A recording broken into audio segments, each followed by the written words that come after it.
Estamos de regreso, gracias por continuar con nosotros. Como le comentaba al principio de esta emisión y antes de irnos a corte, el día de hoy tenemos la colaboración del profesor Jorge Santa Cruz, quien es también periodista independiente. Profesor, ¿cómo está? Muy buenos días. Como siempre, es un placer recibirlo en este su espacio. Muchas gracias, Ceci. Muy buenos días. Espero que usted, el equipo y la audiencia se encuentren bien. Su servidor muy contento de estar en Señal Global con usted.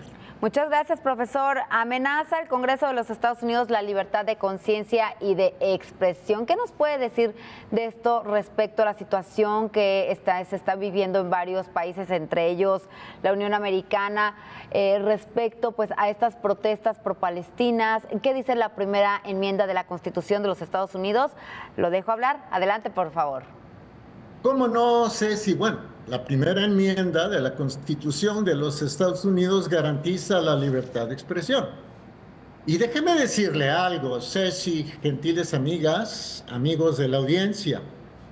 El 10 de diciembre de 1948 se difundió la Declaración Universal de los Derechos Humanos de la Organización de Naciones Unidas. Y en ese documento, en los artículos 18 y 19, se proclamó lo que es la libertad de creencia, la libertad de credo, la libertad de expresión. Me voy a permitir leer en pantalla lo que dice el artículo 18. Está tomado de la página de la Organización de Naciones Unidas. Toda persona tiene derecho a la libertad de pensamiento, de conciencia y de religión. Este derecho incluye la libertad de cambiar de religión o de creencia, así como la libertad de manifestar su religión o su creencia, individual y colectivamente, tanto en público como en privado, por la enseñanza, la práctica, el culto y la observancia. Atención con esto que acabamos de leer. Ahora, pasemos, Ceci, al artículo 19, que habla de la libertad de expresión, de la libertad de pensamiento, que también habla del derecho a la información. El artículo 19 de esta Declaración Universal de los Derechos Humanos, que sigue vigente a nivel global de la ONU, dice: todo individuo tiene derecho a la libertad de opinión y de expresión. Este derecho incluye el de no ser molestado a causa de sus opiniones, el derecho de investigar y recibir informaciones y opiniones, y el de difundirlas sin limitación de fronteras por cualquier medio de expresión. Ceci, pero ¿qué pasó el 1 de mayo, el pasado 1 de mayo, en la Cámara de Representantes, es decir, en el Congreso de los Estados Unidos? Ese día, 1 de mayo, el Congreso de los Estados Unidos aprobó la llamada Ley HR 6090, también conocida como Ley de Concientización sobre el Antisemitismo de 2023. Esta ley, Ceci, tomó como definición única, definitiva, como definición de antisemitismo, la que promulgó en 2016, o mejor dicho, la que publicó en 2016 la Asociación Internacional para la Memoria del Holocausto. Y esa definición, que a partir de este momento es vigente para la Cámara de Representantes, aunque falta la ratificación del Senado, dice lo siguiente, Ceci. Les ruego escuchar. Dice: el antisemitismo es una cierta percepción de los judíos que puede expresarse como el odio a los judíos, las manifestaciones físicas y retóricas del antisemitismo se dirigen a las personas judías o no judías y o a sus bienes, a las instituciones de las comunidades judías y a sus lugares de culto. Aquí cabe ya perfectamente, a juicio de los representantes del gobierno del Poder Legislativo de los Estados Unidos, esto de las protestas en contra del genocidio en Gaza, porque las clasifican, aunque todavía el Senado no da su aval, como manifestaciones de odio. Pero Ceci, viene algo más preocupante todavía para la libertad de pensamiento, la libertad de conciencia y la libertad de expresión. Resulta que el texto de la Ley de Concientización sobre el Antisemitismo de 2023 o Ley HR 6090 da ejemplos de lo que es el antisemitismo.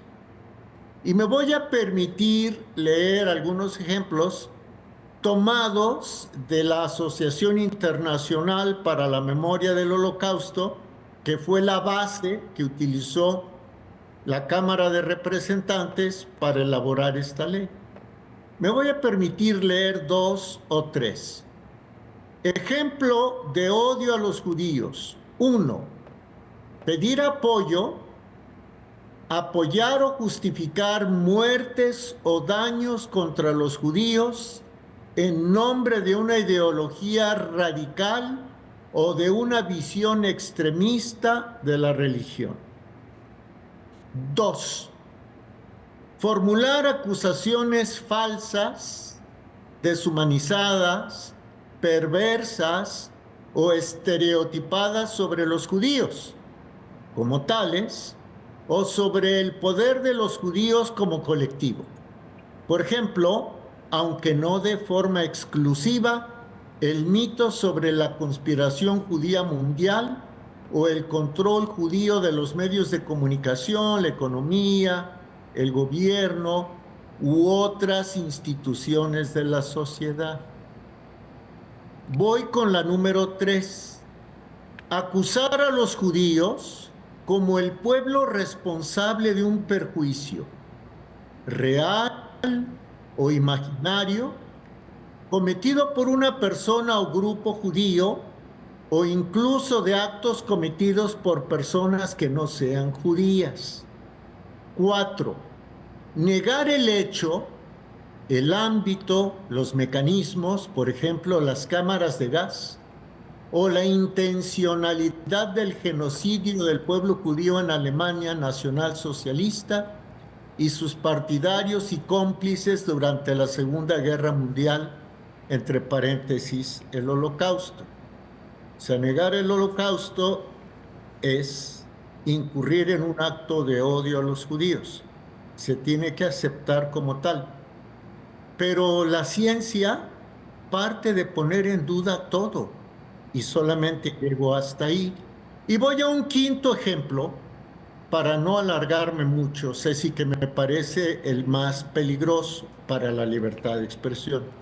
Dice, culpar a los judíos como pueblo o a Israel como Estado de inventar o exagerar el Holocausto, acusar a los ciudadanos judíos de ser más leales a Israel o a las supuestas prioridades de los judíos en todo el mundo que a los intereses de sus propios países. Y me faltó uno, discúlpenme, que considero, perdónenme, el más importante.